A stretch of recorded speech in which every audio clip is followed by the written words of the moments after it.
शुक्रवार की आधी रात इजरायल ने ईरान पर बड़ा हमला किया और तेहरान समेत 5 शहरों पर मिलिट्री बेस को निशाना बनाया।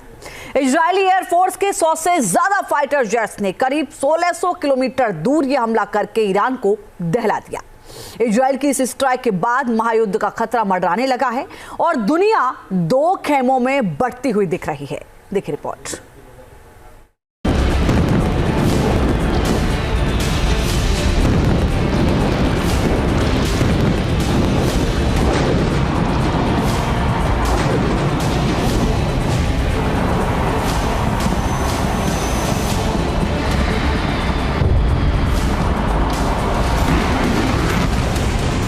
बदले की आग में जल रही इजरायली सेना ने ईरान पर जबरदस्त हमला बोला।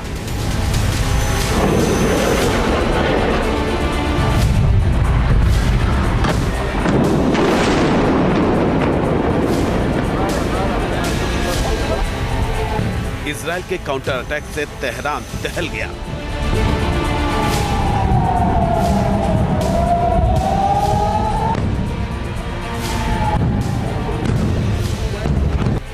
आईडीएफ के 100 से ज्यादा फाइटर जेट्स ने ईरान में गोले बरसाए।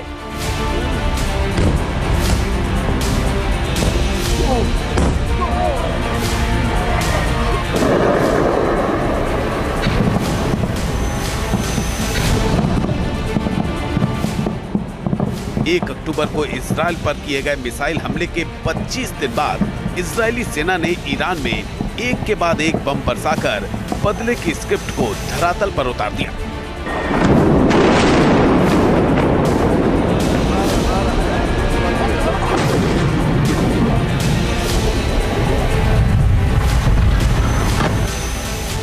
इस हमले के बाद मिडिल ईस्ट में तनाव चरम पर पहुंच गया है और लगता है कि एक बड़ी जंग की पटकथा लिख दी गई है। जानकारों के मुताबिक इजरायली काउंटर अटैक के बाद वर्ल्ड वॉर का खतरा और बढ़ गया है। हम ऐसा क्यों कह रहे हैं वो बताएं। उससे पहले दिखाते हैं कि इजरायली हमलों से कैसे ईरान के कई शहर दहल गए।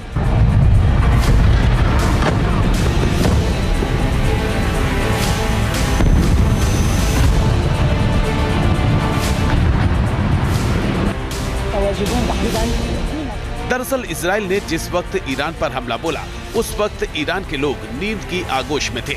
हालांकि इजरायली एयरफोर्स ने ऐसी बॉम्बिंग की कि पूरा ईरान जाग गया और अफरा तफरी मच गई।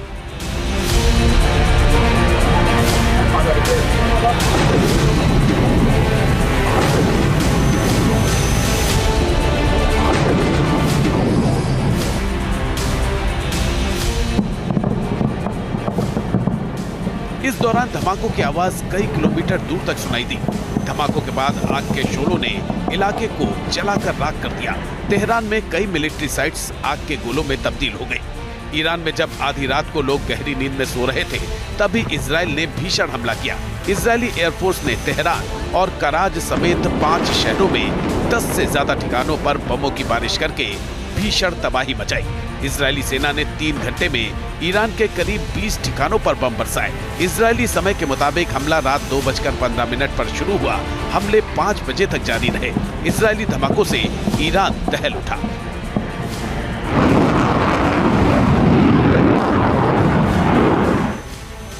इजरायल के इस हमले में 100 से ज्यादा फाइटर जेट्स ने हिस्सा लिया और आसमान से बम बारूद बरसाकर ईरानी सामरिक ठिकानों को तहस नहस कर दिया। आईडीएफ ने मिसाइल फैक्ट्री और सैन्य ठिकानों को निशाना बनाया। इन हमलों में इजरायल के F-35 स्टील्थ विमानों ने भी हिस्सा लिया। अचानक हुई इस स्ट्राइक के बाद ईरान में अफरा तफरी मच गई। हर तरफ सायरन बजने लगे और दहशत फैल गई। इजरायली एयरफोर्स ने ईरान के 5 शहरों कराज, कौम, तेहरान, मासाद और शिराज पर भीषण अटैक किया। बताया जा रहा है कि आईडीएफ के हमलों में इन शहरों के 10 से ज्यादा सैन्य ठिकाने तबाह हो गए।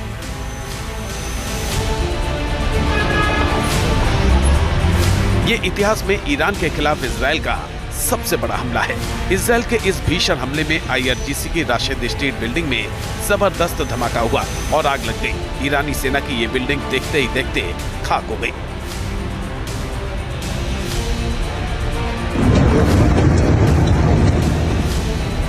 इजरायल के इस बड़े काउंटर अटैक के बाद तेहरान में सब कुछ बंद कर दिया गया।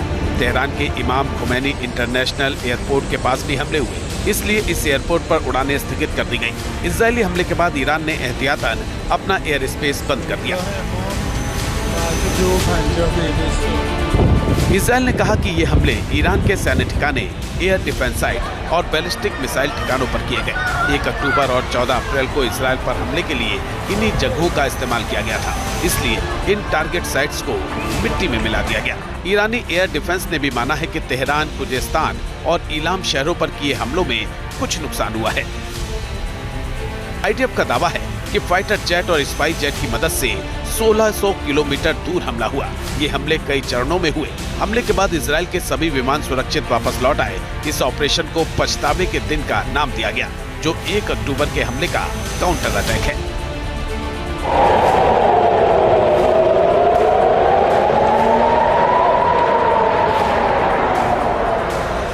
तेहरान के पश्चिम और दक्षिण पश्चिम में कई सैन्य ठिकानों को इजरायल ने निशाना बनाया। इस्लामिक रिवोल्यूशनरी गार्ड कॉर्प्स के ठिकानों पर भी हमला किया गया। इजरायल ने ईरान के उन ठिकानों को निशाने पर लिया जहां से ईरान इजरायल पर हमले करता रहा है या जहां पर वो अपनी मिसाइलें तैनात रखता है। इन हमलों के पीछे इजरायल का मकसद ईरान की एयर डिफेंस सिस्टम को ध्वस्त करना है।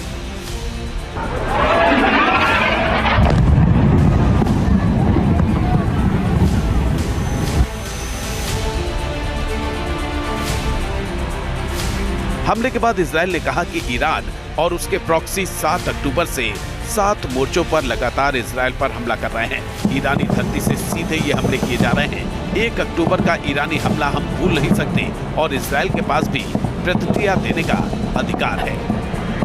I can now confirm that we have concluded the Israeli response to Iran's attack against Israel.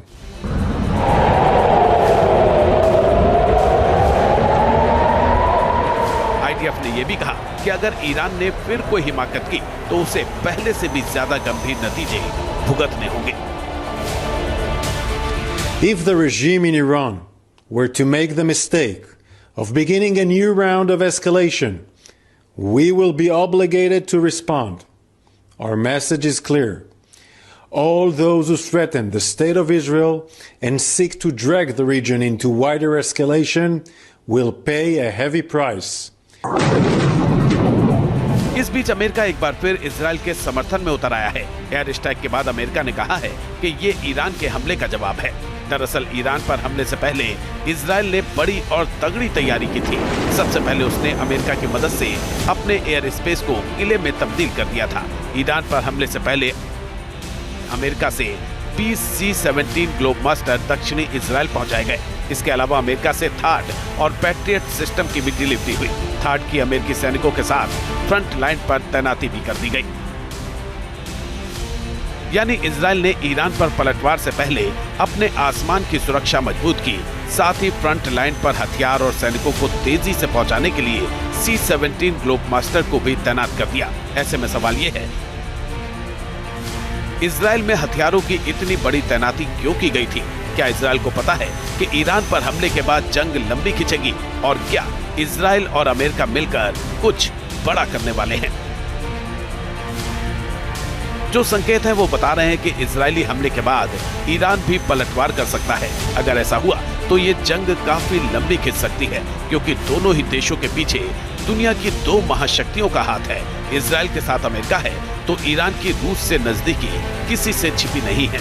Israel को भी ईरान की ताकत का अंदाजा है, इसीलिए उसने अटैक से पहले अपनी डिफेंस को मजबूत बनाने की कोशिश की।